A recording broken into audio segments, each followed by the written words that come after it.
te disons merci parce que tu nous donnes l'opportunité d'être à tes pieds pour écouter ta parole. Laisse, ô éternel Dieu vivant, que nous trouvions grâce au devant de toi. Personnellement, je ne suis pas venu écouter une personne ou voir l'étalage de la connaissance de quelqu'un.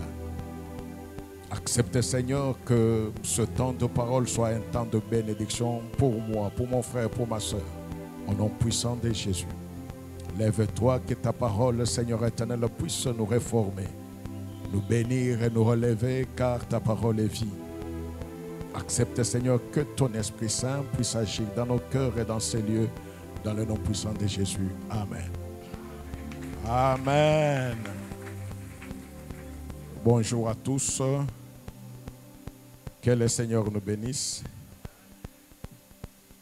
Il y a quelqu'un qui est dans la joie ici? Est-ce qu'il y a quelqu'un qui est dans la joie? Amen. Tu peux saluer celui qui est à tes côtés, devant, derrière, avec des belles paroles de bénédiction.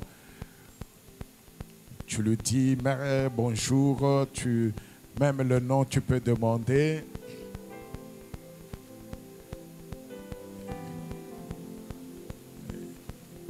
Et tu donnes l'information s'il a oublié que nous sommes dans la maison de Dieu.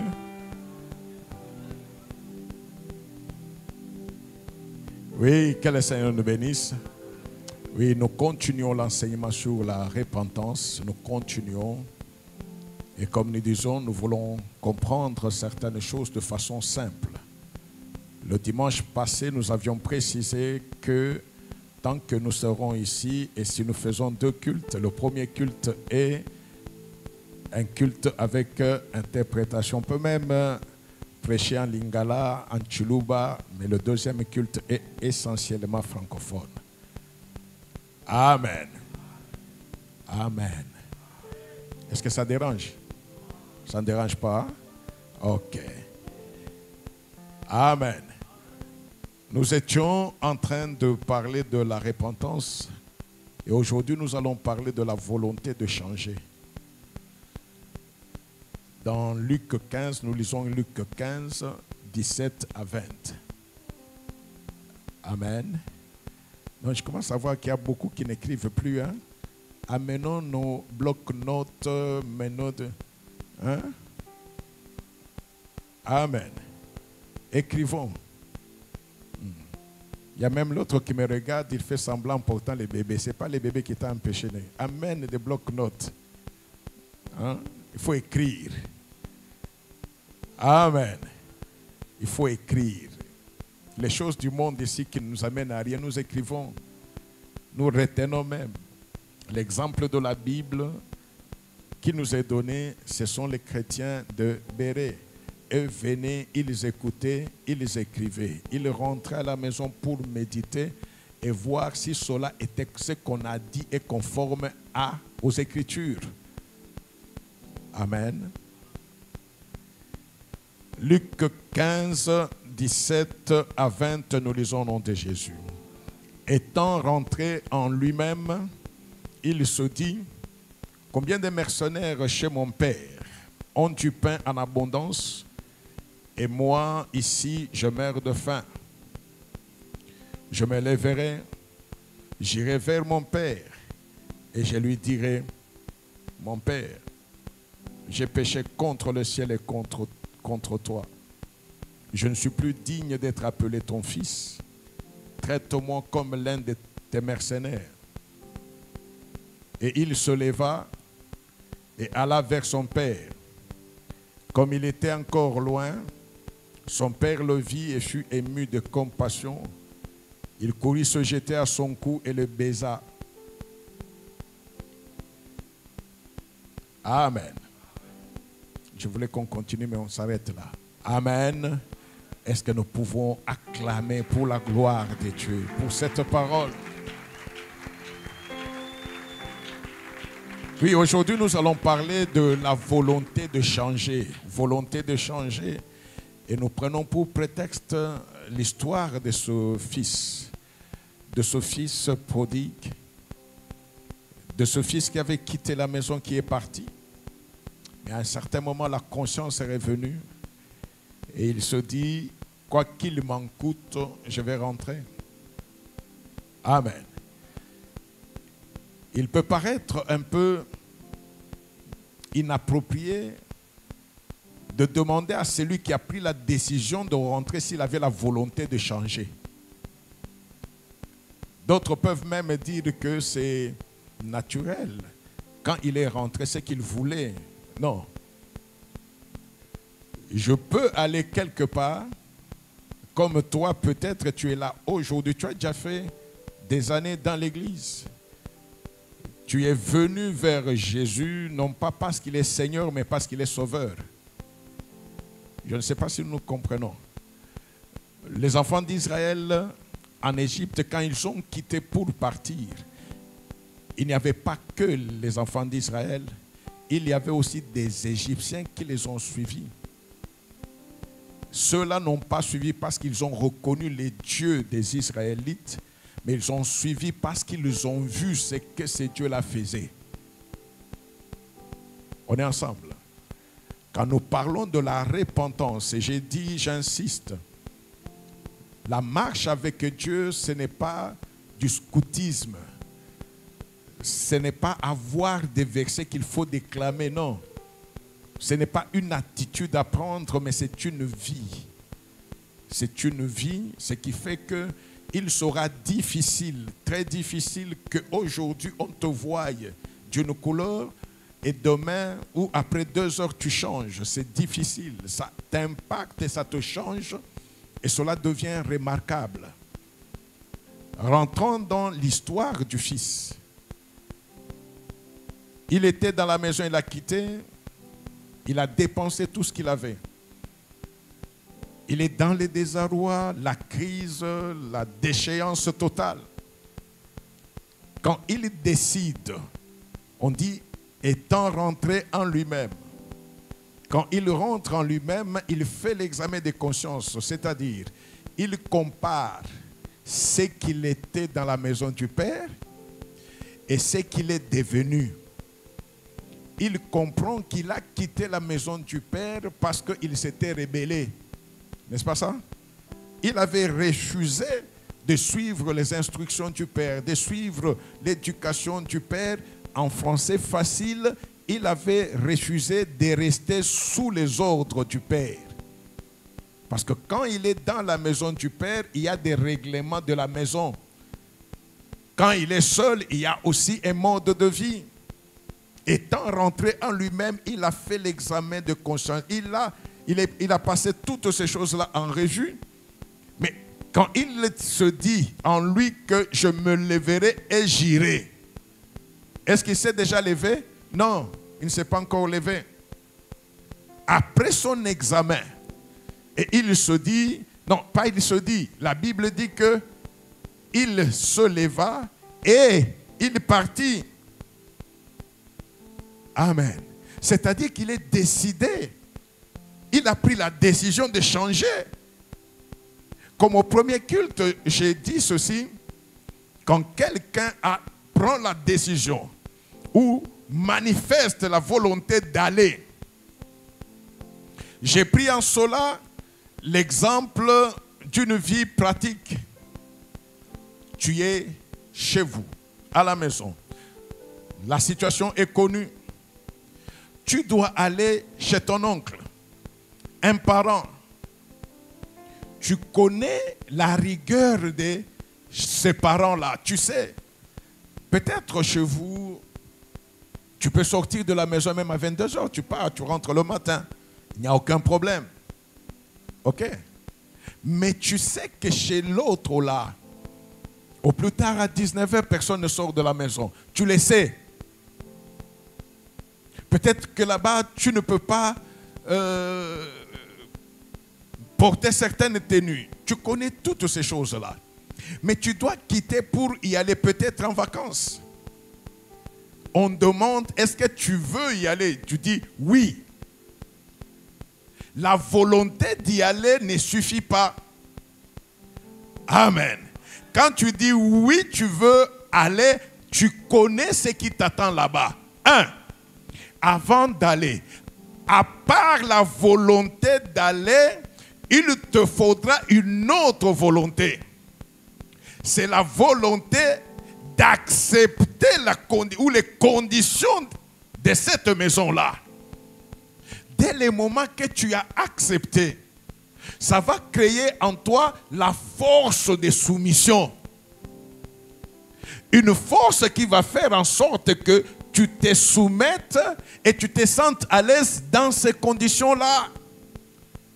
Et quand tu arriveras dans cette maison-là, la vie sera paisible. Pourquoi? Tu avais déjà accepté de te soumettre.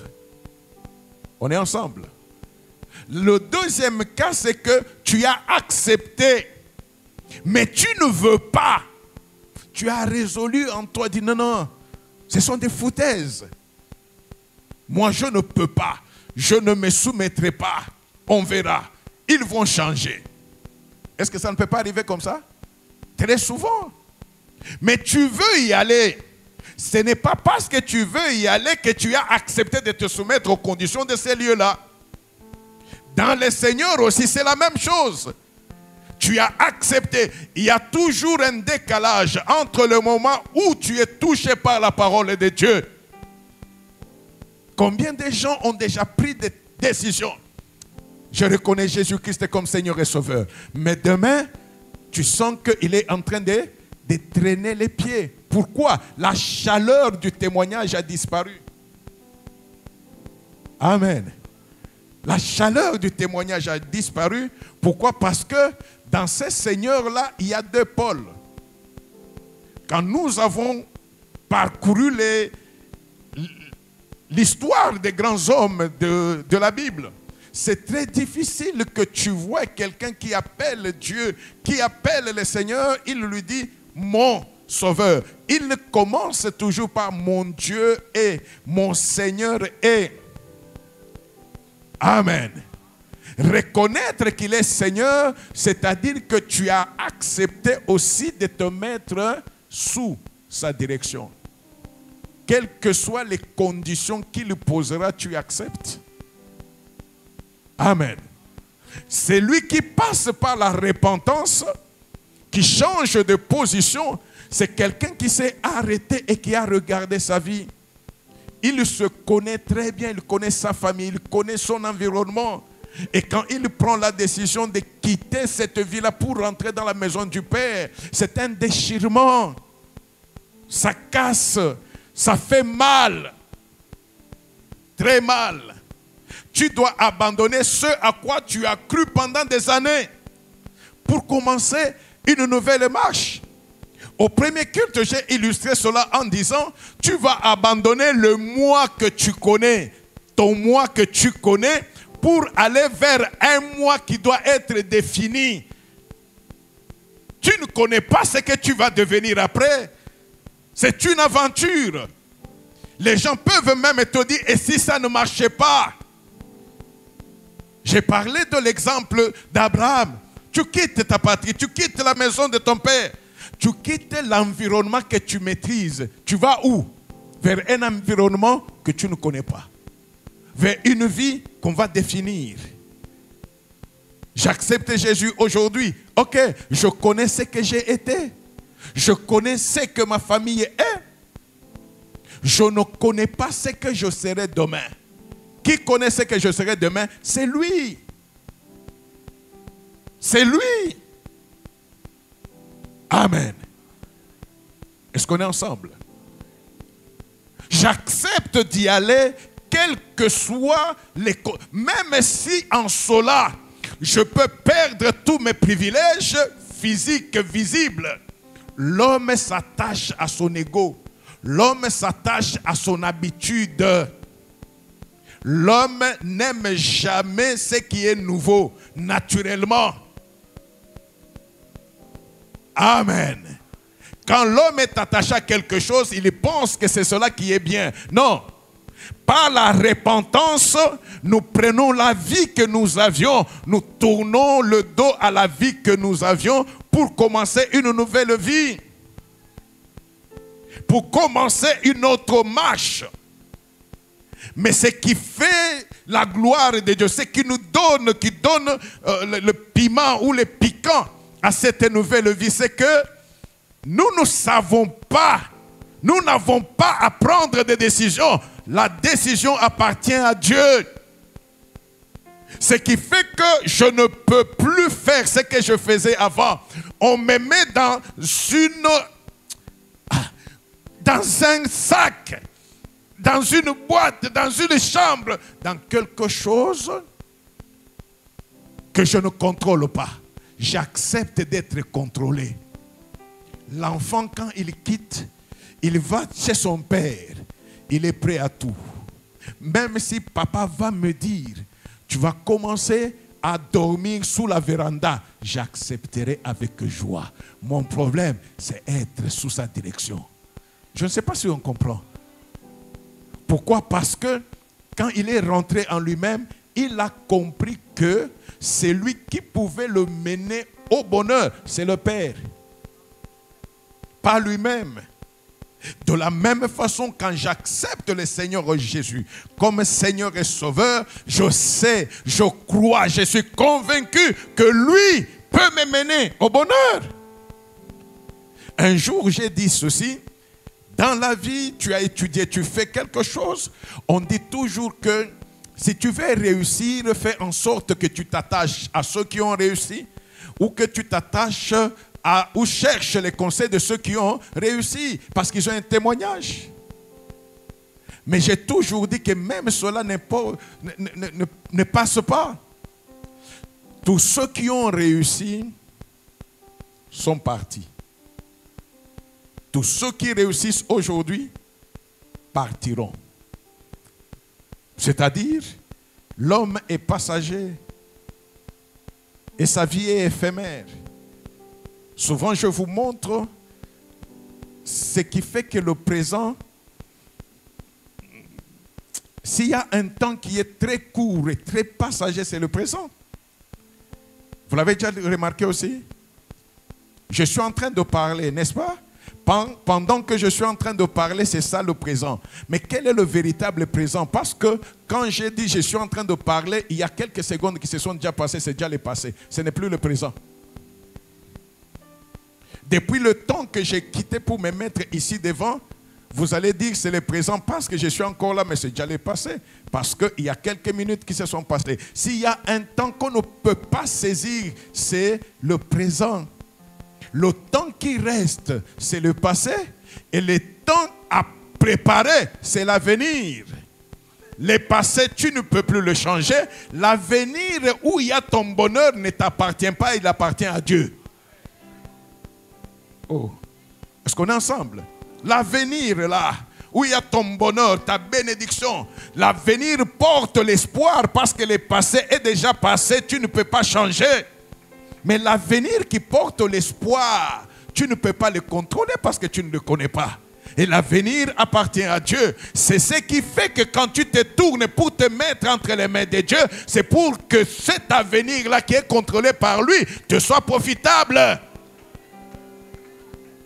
Et quand tu acceptes de te mettre à la disposition de Dieu, tu abandonnes tes connaissances. Tu abandonnes ce qu'il y avait. Tu abandonnes tout. Tu laisses les moi contrôlés, connus. Je connais comment je réagis. Je connais ce que j'aimais manger. Je connais qu'est-ce qu'étaient mes fréquentations. Mais quand je me donne à Jésus, je vais subir maintenant les fréquentations de Jésus. Les besoins de Jésus. Ce que Jésus aime, c'est ce que je vais aimer. Amen. Je prends un autre exemple qui me vient ici. Il y a un petit enfant. Tous nous sommes passés par là. Il est bébé. Tu es là, tu es son père, tu es sa mère. Il y a la viande. L'enfant te regarde. L'enfant ne peut pas marcher. Qu'est-ce que tu fais? Tu marches pour qui? Est-ce que l'enfant t'a dit de marcher? Il le subit parce que toi, tu y as l'autorité sur lui. Amen. Et c'est ça qui se passe aussi quand nous acceptons de nous tourner pour nous donner à Jésus. Amen. L'enfant est là. S'il veut faire quelque chose, c'est toi le parent. C'est toi la grande personne qui sait ce qui est bien pour lui. Amen. Et tu es en train de guider. C'est la même chose. Donc tu quittes une vie où tu étais responsable. On dit que tu es né de nouveau. Naître de nouveau, c'est-à-dire tu es devenu bébé, tu es devenu enfant. On te tiendra par la main comme on avait tenu Paul. On te dira ce qui est bien et ce qui n'est pas bien. Si tu n'es pas préparé à cela, le changement ne viendra pas. La repentance comme slogan ne produit pas la conversion. Et s'il n'y a pas de conversion, il n'y aura pas de sanctification. S'il n'y a pas de sanctification, il n'y aura pas de consécration à Dieu. C'est ce qui fait que nous pouvons faire des années dans l'église. Nous devenons des religieux, mais nous ne sommes pas à Dieu. Amen. Au premier culte, j'ai dit, nous allons nous conformer ou bien nous cacher derrière les témoignages du groupe. Alors qu'en réalité, nous-mêmes individuellement, il n'y a plus de témoignages. Dieu n'est pas un homme. Il connaît chacun d'entre nous. Parce qu'il est le seul qui sonde les reins, qui sonde les cœurs. Amen. Il le remet à chacun selon ses œuvres. Il le remet à chacun selon ses œuvres. Donc l'homme là, le jeune homme qui a pris la décision de rentrer vers son père, la volonté de changer devait être en lui parce qu'il connaît la situation de la maison du père. Amen. Et aujourd'hui, je remets les tests que nous nous sommes donnés au premier culte. Tu as fait combien d'années dans l'église? Regarde ce que tu étais avant. Regarde le caractère qu'on te connaît. Regarde le caractère de ta famille. Rentre en toi-même. Si rien n'a changé en toi, si rien n'a changé en toi, tu es touriste dans l'église. Oui, oui. Tu es touriste dans l'église. Si même en te regardant, on reconnaît les traits de ta famille biologique, tu es touriste dans l'église. Tu peux tromper les hommes, mais tu ne tromperas pas Dieu. Amen. Non, je ne sais pas si on se comprend. Ne perdons pas le temps seulement dans l'église alors que nous n'avons rien de Dieu. Rien. Tous ceux qui appartiennent à Dieu, tous ceux qui ont reçu Jésus-Christ comme Seigneur, ils ont connu une mutation, un changement radical. On peut même pleurer, il n'y a pas de problème. Mais la grande question, c'est de savoir de qui ou à qui tu dépends. Tu es de qui? Tu réponds à qui? Amen. Amen. Quand nous voyons l'exemple du fils prodigue, mais même quand nous prenons l'exemple de Paul, il est en route vers Damas. On dit que la lumière a jailli sur son chemin. Il est tombé. Et quand il tombe, il est par terre, il entend la voix. Saul, Saul, pourquoi me persécutes-tu? Il te sera dur de regimber contre les aiguillons. Saul qui a entendu, il demande, mais qui es-tu, Seigneur? Qui es-tu, Seigneur? Je ne reviens pas sur Seigneur, je sais. Qui es-tu, Seigneur? Il le reconnaît comme Seigneur. Et celui-là lui dit, je suis Jésus que tu persécutes. Amen. Je suis Jésus que tu persécutes. Ok? J'ai entendu les témoignages de Mehdi. Juste après, il y a Nathan qui a dit le résumé de tout ce que Jésus est plus grand que tous les noms. Amen. Amen. Mais moi, je vais plus loin. Le vendredi, quand nous parlons au bureau, j'aurais aimé que Amine aussi parle. Mais il ne l'a pas fait. Parce qu'il était là en train de le regarder. C'est son frère, c'est son beau-frère. Il le connaît depuis des années. Il a témoigné qu'il a souffert des années. Il a souffert. Mais quand il voyait l'enthousiasme de Mehdi, Amine était là en train de le regarder et dit, ok, j'attends demain. J'attends le voir demain. Vous comprenez? Oui, j'attends le voir demain. Amine, ce n'est pas demain. c'est le lendemain. Nous sommes à 48 heures de vendredi. Ce que Dieu fait, ce que Jésus fait, il l'a fermé. À eux, j'ai expliqué le vendredi. C'est que le nom de tous les grands, c'est ce que j'étais en train de dire ici. Ils sont morts. Ils sont morts. Un mort ne peut plus écouter, ne peut plus agir. Mais la grande grâce que nous avons reçue, c'est que Jésus, non, lui n'est pas mort. Il est mort pour ma faute. Or, lui, il est Dieu. Dieu ne meurt jamais. Non. C'est moi, il est venu payer. Ce jour-là, je vous ai expliqué comment dans l'amour de Dieu, Dieu a allié et l'amour et la justice. Dieu est amour. Comme Amine amour. Dieu est amour. Parce qu'il est amour, il ne peut pas permettre que son enfant qu'il aime, il aime beaucoup l'homme. Est-ce que Dieu peut permettre que l'homme meure? Non, il ne peut pas. Mais c'est Dieu-là qui est amour et en même temps juste. Juste. En étant juste, c'est lui qui a dit le salaire du péché. L'homme a péché. Même si Dieu ne veut pas que l'homme meure, et pourtant l'homme est là à pécher, si Dieu n'exécute pas sa parole, il n'est plus Dieu. Alors, il fait quoi? Comme l'amour est très grand, Dieu va faire que l'amour soit concilié à la justice.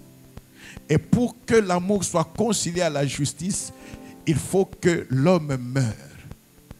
Cet homme-là qui doit mourir doit avoir la capacité de rester en vie. Aucune créature ne pouvait faire cela.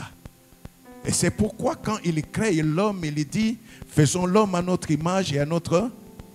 C'est-à-dire, il a donné lui, il a donné son image, il a donné sa ressemblance, parce que c'est lui seul qui a donné son image et sa ressemblance à l'homme, il peut prendre la place de l'homme.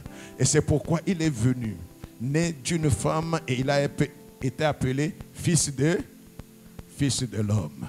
Amen.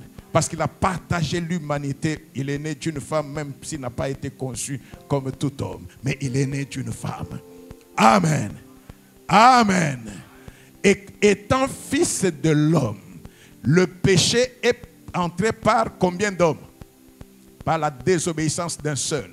Le salut est entré aussi par l'obéissance du Fils de l'homme. Amen.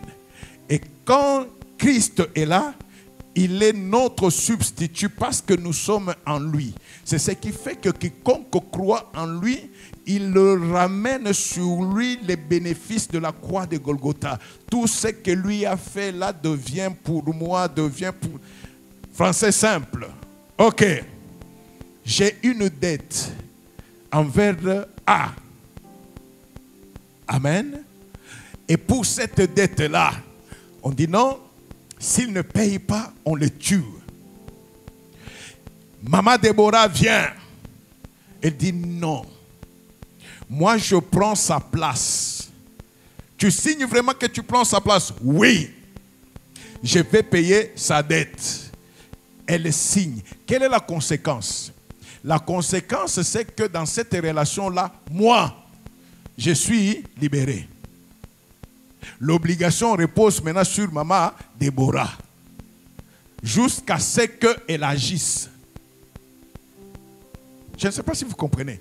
Tant qu'elle n'a pas encore payé, je ne suis pas totalement libéré. Je suis libéré théoriquement. Ah oui. Le jour qu'elle paye, c'est elle qui a payé. Mais c'est moi qui ai. Je ne sais pas si nous comprenons. Elle paye, le créancier me dira, tu n'as plus de problème, tu es libre, tu ne seras plus tué. Pourquoi? Parce que tu as payé. Est-ce que c'est moi qui ai payé? Non, moi je n'ai pas payé, mais celle qui a payé, c'est celle qui a pris ma place. C'est ce que Christ a fait à la croix. Amen. C'est ce que Christ a fait à la croix. Et c'est ce qui fait que parce qu'il a fait cela, je reconnais cela et je me dis non. Si je conduis ma vie moi-même, ça m'amènera à la perdition parce que je ne peux pas me sauver seul. Et quand je reconnais que c'est lui qui est Seigneur, c'est lui qui est mon sauveur, et il me dit qu'il sera dur de régimer contre les aiguillons, en ce moment-là, je le regarde et je dis, Seigneur, que veux-tu que je fasse? Et là, il me dit, entre dans la ville. Amen. Voyez Paul, qui a eu toutes ces études-là, qui a eu ce galon, qui a eu tout ce qu'on connaît de ce prestige-là. Quand il est par terre, il a eu le temps de voir le pouvoir du monde et le pouvoir de Dieu. Il a eu le temps de voir que le pouvoir de Dieu a écrasé le pouvoir du monde parce qu'il est par terre. Il ne pouvait pas se lever. Toutes les connaissances qu'il pouvait avoir ne pouvaient pas l'aider.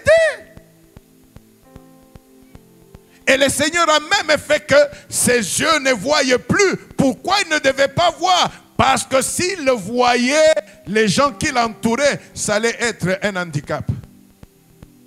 Ce qui nous empêche très souvent, ce sont les autres. Quand dira-t-on? On fera quoi? On dira quoi? Je dis à quelqu'un ceci. Celui qui parlera là, même si tu ne le fais pas, il parlera.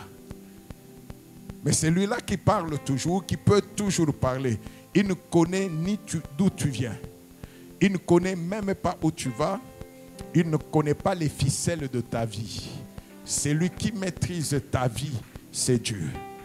Alors si tu peux l'écouter et t'abandonner à lui, les gens vont parler. Et c'est là où je dis toujours, les chiens aboient, la caravane passe. Les chiens aboient, la caravane passe.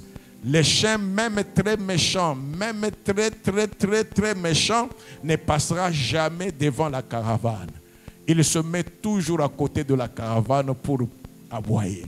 Et la conséquence des aboiements du chien, c'est quoi? Ce n'est pas arrêter la caravane, c'est faire la publicité du passage de la caravane. De telle sorte que même ceux qui ne savaient pas qu'il y avait une caravane qui passait, ils vont sortir pour regarder. De la même façon aussi, si j'ai choisi la bonne part, même si les gens parlent, et très souvent ceux qui parlent, c'est d'abord les gens de notre propre famille. Moi, je vous avais dit que celui qui s'est élevé, quand je suis devenu chrétien, c'est mon propre père biologique, mon père, qui pensait avoir la maîtrise de ma vie parce qu'il me dit, c'est moi ton père. Je dis, oui papa, tu es mon père biologique, mais toi et moi, nous avons un père céleste. Toi et moi, nous avons un Père céleste. Il connaît quand le soleil se lève. Il connaît le temps qu'il fera le soir. Il connaît ce qui arrivera demain. Il connaît ce qu'il a préparé pour ma destinée. Personne n'échappe à son dessein. Personne ne peut échapper à sa décision. Et si j'ai choisi la bonne part, je serai une bénédiction pour toi, papa. Vous n'aviez pas vu mon père biologique ici? Vous ne l'avez pas vu ici? Aujourd'hui, c'est lui qui m'appelle papa. C'est lui qui m'appelle le Père parce que je suis pasteur et je suis son pasteur. Et aujourd'hui, il l'a dit ici, jamais il ne se séparera de ces dieux-là. Mais il y a quelques années, c'est lui qui me disait que j'étais escroc, j'étais aventurier. C'est cette aventure, c'est vrai. J'étais aventurier avec Christ. Jusqu'à aujourd'hui, je continue l'aventure avec Christ. Parce que je ne connais pas demain, je m'accroche à lui. Je m'accroche à lui parce que lui connaît là où nous allons. C'est lui le véritable chemin. Amen. Et c'est cette force-là qui va faire en sorte, parce que tu connais, tu vas accepter de changer. La volonté de changer va faire en sorte que Dieu, l'Esprit de Dieu, agisse. Dieu ne peut pas forcer quelqu'un, mais Dieu te fait comprendre que tu as besoin de lui. Sans lui, tu n'es rien. Amen. Quand vous êtes dans la parole de Dieu, on dit, mais aujourd'hui encore, si vous entendez sa voix, n'endurcissez pas vos cœurs. Pourquoi? Parce que c'est aujourd'hui notre jour. C'est aujourd'hui notre temps. Demain n'appartient pas à l'homme. Amen. Demain n'appartient pas à l'homme. Nous pouvons nous dire, le soir à 18h30, nous allons nous voir. Qui sait si on arrivera à 18h30? Qui sait si il y aura accessibilité? Le seul qui connaît, c'est Dieu. Et c'est pourquoi, quand nous prenons la décision de lui appartenir, ne nous arrêtons pas sur la façade, mais acceptons de vouloir le changement. C'est-à-dire d'accepter de nous mettre à sa disposition pour que lui seul fasse de nous ce qu'il veut. Dans Matthieu 21, on nous dit ceci. Matthieu 21, 42. On nous dit ceci. C'est Dieu-là, ce Christ-là, qui est la pierre angulaire. Amen. Qui est la pierre angulaire. Qu'ont rejeté ceux qui bâtissaient. Cette pierre-là est devenue la principale de l'angle. C'est du Seigneur que cela est venu et c'est un prodige à nos yeux. Amen. On est en train de bâtir ta vie, mais ta vie ne peut pas être bâtie sur tes connaissances, sur ta famille, sur tes diplômes, sur ton rang social. Non, ta vie doit être bâtie sur la parole de Dieu, bâtie sur le Seigneur. Amen. 43. Et c'est pourquoi je vous le dis, le royaume de Dieu vous sera enlevé et sera donné à une nation qui en rendra le fruit. Celui qui tombera sur cette pierre s'y brisera. Et celui sur qui elle tombera sera écrasé. Nous prenons la première partie, s'y brisera. C'est-à-dire quoi? J'ai accepté de croire, de donner ma vie à Jésus, de donner ma vie à Dieu. Ok? Quand je viens, c'est lui qui donne la forme à ma vie, qui donne la forme à mon engagement. L'enfant prodigue qui choisit de rentrer vers son père. Ok? Il arrive. Le père le voit au loin. Le père court vers l'enfant et il prend l'enfant dans ses bras. Il était dans quel état cet enfant-là? Il était propre? Voilà l'amour du père. Il le prend dans ses bras et il dit à ses serviteurs, allez lui donner une chambre et servez à manger. C'est ça? Non. Dès qu'il l'a retrouvé, même s'il est sale, il le prend en l'état où il était, mais il ne le laisse pas en l'état où il était. Il le prend en l'état où il était. Tu viens au Seigneur en l'état où la parole t'a trouvé, mais la parole ne te laissera pas en l'état où tu étais.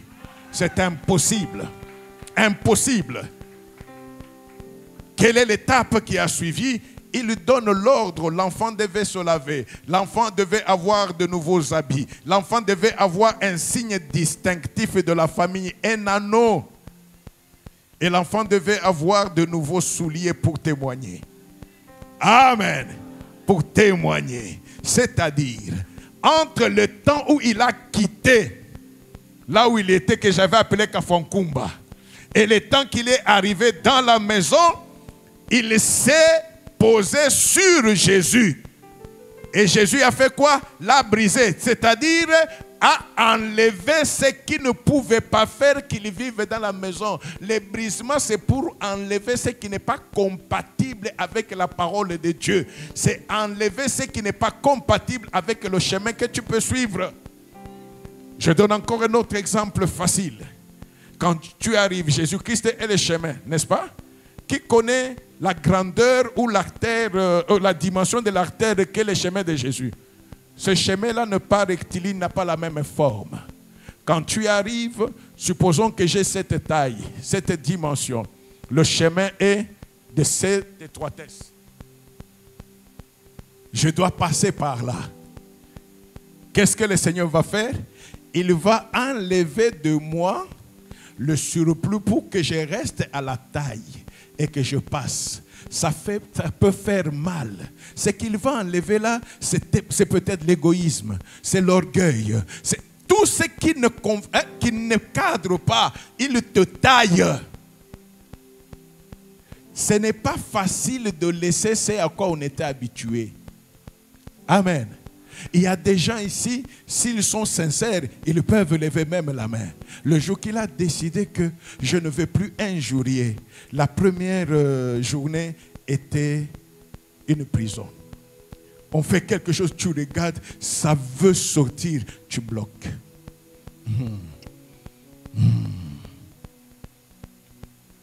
N'est-ce pas ça? N'est-ce pas ça? Et pourtant, avant, ça sortait facilement. Ça sortait facilement, pourquoi? Parce que c'était ta vie. Ça en sort plus facilement, pourquoi? Parce que ce n'est plus ta vie de sortir de cette insanité. Tu vas sortir de ta bouche et c'est que le Seigneur des Seigneurs veut que tu sortes. Ta bouche devient un micro pour refléter la parole de Dieu. Ta bouche devient un micro pour répandre l'odeur de Christ, l'odeur de Dieu. Amen. Est-ce qu'on est ensemble? Et c'est cela qui fera en sorte que tu puisses être agréé dans la maison, que tu puisses vivre paisiblement dans la maison et que tu puisses jouir de ce qui se trouve dans la maison. C'est dans la maison de Dieu qu'il y a toutes sortes de choses. Les bonnes choses, toutes les bonnes œuvres se trouvent en Jésus-Christ. Amen. Tu peux faire 20 ans dans l'église, mais si tu n'es pas passé par la repentance, le Seigneur considère que tu n'es pas encore entré dans sa maison. Tu ne l'influenceras pas. Tu ne pourras pas l'influencer. Ta vie a besoin de témoignages. Ce n'est pas le pasteur qui va te fabriquer des témoignages. Non. Il y a celui qui est au-dessus de ton pasteur. Il y a celui qui est au-dessus de tout nom que toi tu connais. Mais il attend que toi tu lui donnes ta collaboration. S'il est ton Seigneur, accepte de changer. Ce n'est pas toi qui vas te changer, tu vas vouloir changer, c'est-à-dire te mettre à sa disposition pour dire, je ne peux plus faire ce que je faisais avant. La parole de Dieu devient ma lumière, la parole de Dieu devient ma référence. Et en ce moment-là, toi-même tu deviens ton juge, parce que Dieu ne te juge pas. Toi-même tu deviens ton juge pour savoir est-ce que ça c'est conforme, est-ce que ça c'est conforme. Tu vis au rythme de Dieu parce que tu lui appartiens. Et il sait que tu as laissé à cause de lui. En ce moment-là, il te paye. N'oublions pas que Jésus-Christ est le chef et le consommateur de la foi. De la foi. Et je vous avais expliqué en termes faciles. Quand on dit qu'il est le consommateur de la foi, il mange la foi. La confiance que tu lui donnes, c'est comme la nourriture. Parce qu'il a consommé, il doit faire quoi? Il doit payer. Il doit payer, c'est ce qui fait que là où il y a la foi, Dieu paye. Là où il y a la foi, Dieu paye. Là où il y a la foi, Dieu paye. Les hommes sont de mauvais payeurs, mais Dieu est véridique.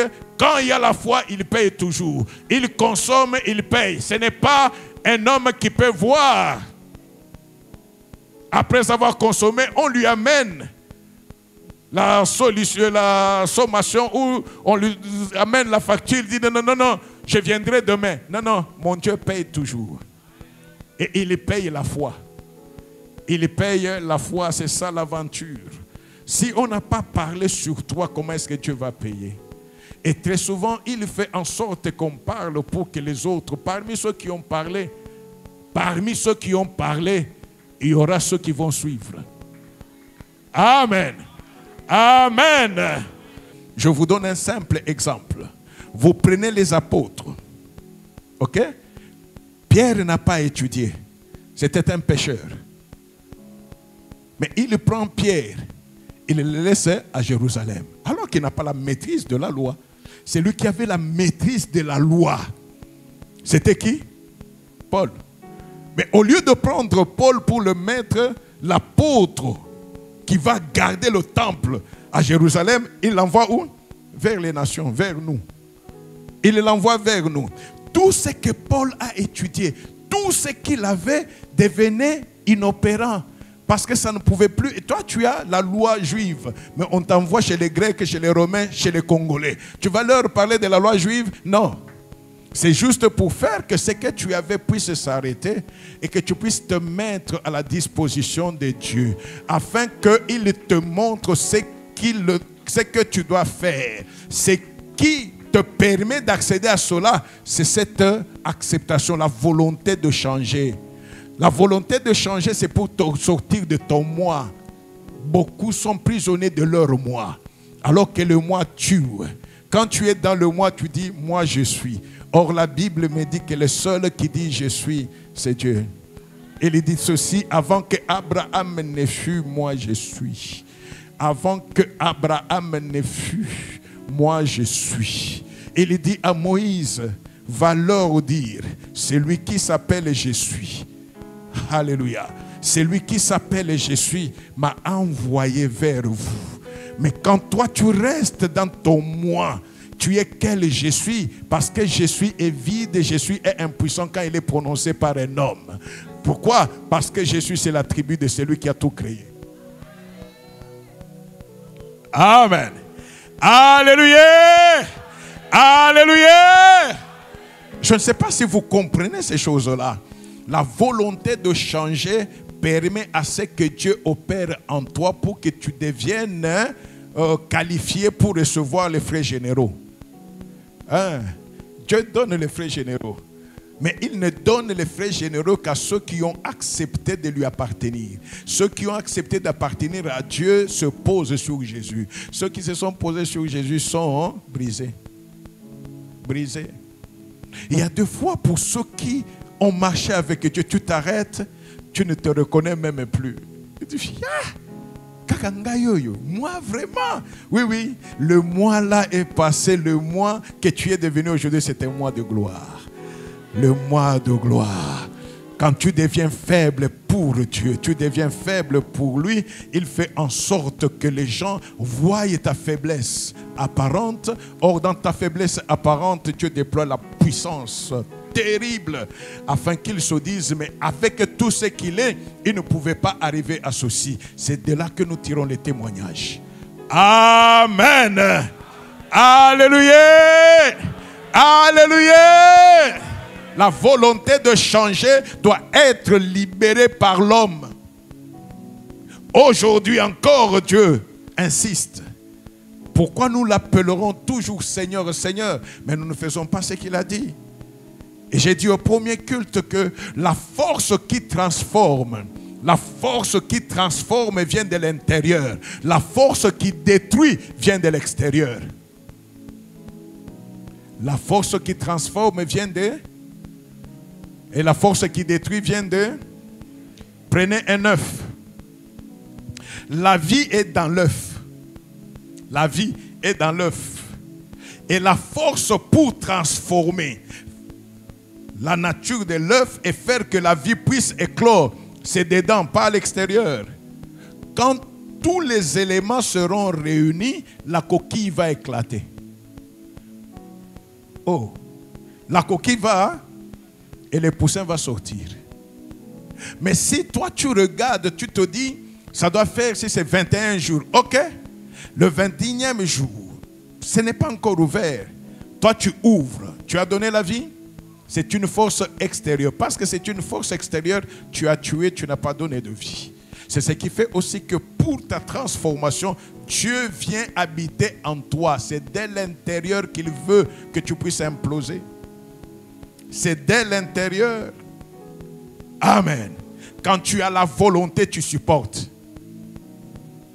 Oh. Quand tu as la volonté, tu supportes. Le message de ces jours, c'est pour ceux-là qui peuvent se dire, j'ai un habit, c'est-à-dire la vie que j'avais. Je préfère que cet habit-là parte pour que le Seigneur me revête de nouvel habit. Amen. Qu'on ne me retrouve pas dans ce que... Là où on me voyait, au premier culte, j'ai même dit, mais tu as le même comportement. J'ai parlé des papas, des mamans, des jeunes. Il y a des serviteurs de Dieu, de papas ici, des véritables adorateurs. Yalibanda. Donc, physiquement, quand tu regardes, adorateurs. Ce sont des gens qui n'arrivent pas en retard. Ce sont des gens qui ne s'absentent pas au culte. Mais ce sont des gens qui sont exécrables à la maison. Amen. Pour voir si un mari est chrétien, demande à sa femme. Demande à... Amen. Pour voir s'il est chrétien, demande à sa femme. Je vous avais dit un jour que j'avais déjà quelques années, je crois 2 ans, 1 année quelques, dans le Seigneur, pasteur. utilisé très puissamment par le Seigneur. 95. Ok? 96. Un jour, je ne me rappelle même plus ce que j'avais fait. Et j'ai pour la première fois, je dis bien pour la première fois de ma vie, demandé pardon à quelqu'un. Et ce quelqu'un-là, c'était ma femme. Je lui demande pardon. Elle se met à pleurer. Alors, intérieurement, je me dis, c'est une erreur de demander pardon ou quoi? Et quand elle me regarde, elle me dit, aujourd'hui, je confirme que tu es chrétien, tu as changé. Je dis, quoi? Donc, tous ces temps-ci, même quand tu étais à l'église, tu dis Amen. Mais tu disais Amen pour oui, te connaissant, tu ne pouvais jamais demander pardon. Amen. Je ne sais pas si vous voyez un peu cela. C'est une interpellation. Tu te dis, ça ne sert à rien de démontrer aux autres que tu es chrétien. Non, la vie chrétienne, comme on le dit, c'est une vie. Et cette vie-là doit être une vie empreinte d'amour, de sollicitude. Comment peux-tu dire que tu aimes Dieu alors que tu es en train de détruire le prochain qui est là que tu vois? Comment est-ce que tu peux dire ça? À l'église, avec les mamans, ici, tu es très gentil. Oh, bonjour maman. Oh, que le Seigneur te bénisse. Alléluia. Alléluia. Alléluia. De très beaux sourires. À l'église, ta femme est même étonnée que tu souris, que tu ris. Elle ne voit ces sourires-là qu'à l'église, de loin. Dis, yo, bamouyama, assez kakapé. Mais quand maintenant, vous sortez ici, très bien, on voit, là c'est juste le protocole de l'église. Vous arrivez aux arrêts là-bas, il redevient shérif. Papa, j'ai l'enfant ici. Hey, tu sais que je n'aime pas des choses comme ça. Je dis, waouh, l'habit de l'église est jeté. On a revêtu le naturel. On arrive à la maison, vous n'avez même pas le temps d'échanger, de causer, de blaguer. Na muninga na yo, plus que muninga na gaïté. Je n'aime pas des bêtises comme ça. Ce ne sont pas des bêtises. Amen. Ne pensez pas que le Seigneur va suivre vos titres. Tu es pasteur. Non, non. Le Seigneur ne suit pas ça. Le Seigneur suit l'effectivité de l'application de la parole de Dieu. Quand réellement tu es dans l'effectivité, il n'y a personne, aucun groupe qui peut empêcher à la bénédiction de te suivre. Non. Amen. Il n'y a personne. Est-ce que vous voyez un peu la joie que ça peut faire, que tu remettes la joie dans ta maison, dans ta famille, tu remets la joie. Hein? Donc moi, quand j'arrive, même les enfants qui étaient déjà dans leur chambre, papa est arrivé, ok, ils sortent de la chambre. Ils doivent sortir. Amen. Parce que si je ne mets pas la joie là-bas, comment est-ce que je peux mettre la joie dans l'œuvre de Dieu? Comment? Donc je serai seulement comme ça. Comment ça va? Animé. Tu arrives à la maison. Ramasse ça, vite. Allez, quitte là. Et quand celui-là sort, il voit son frère ou sa soeur qui venait pour entrer en chambre. Il est là. Il est là. Oh.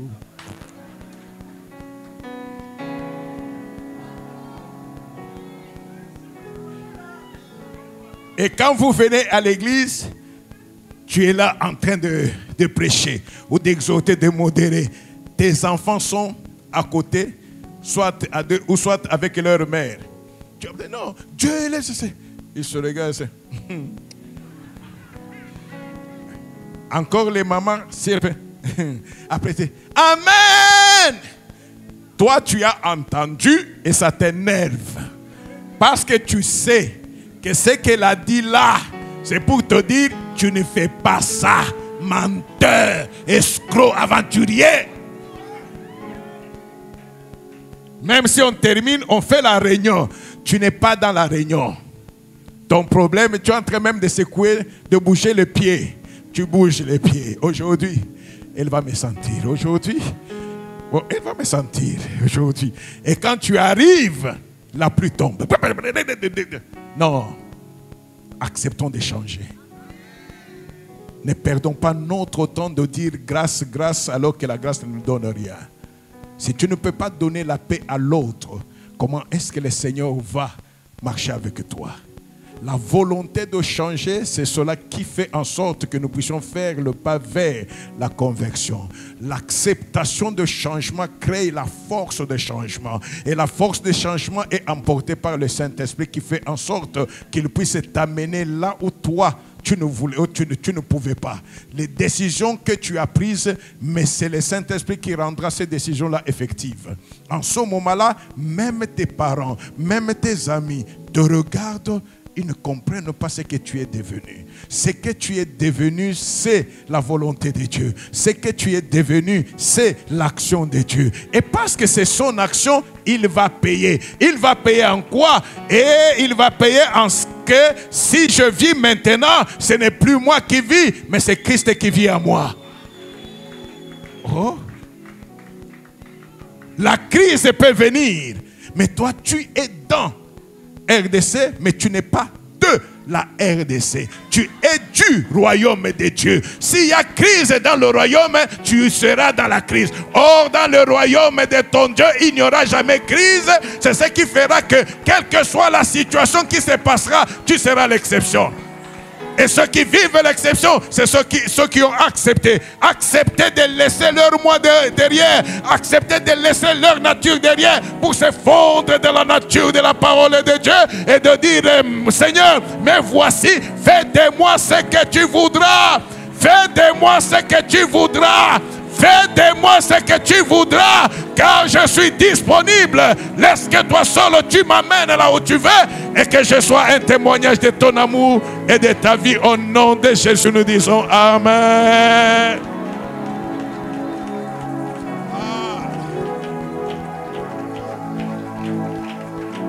Gloire. Nous pouvons remercier le Seigneur pour la parole. Là où tu sais que tu n'as pas encore changé, hein? Prends cette volonté et dis non, Seigneur, je suis là à ta disposition. Fais en sorte que ta parole soit ma lumière, que ta parole soit mon tout, que ta parole soit ma force.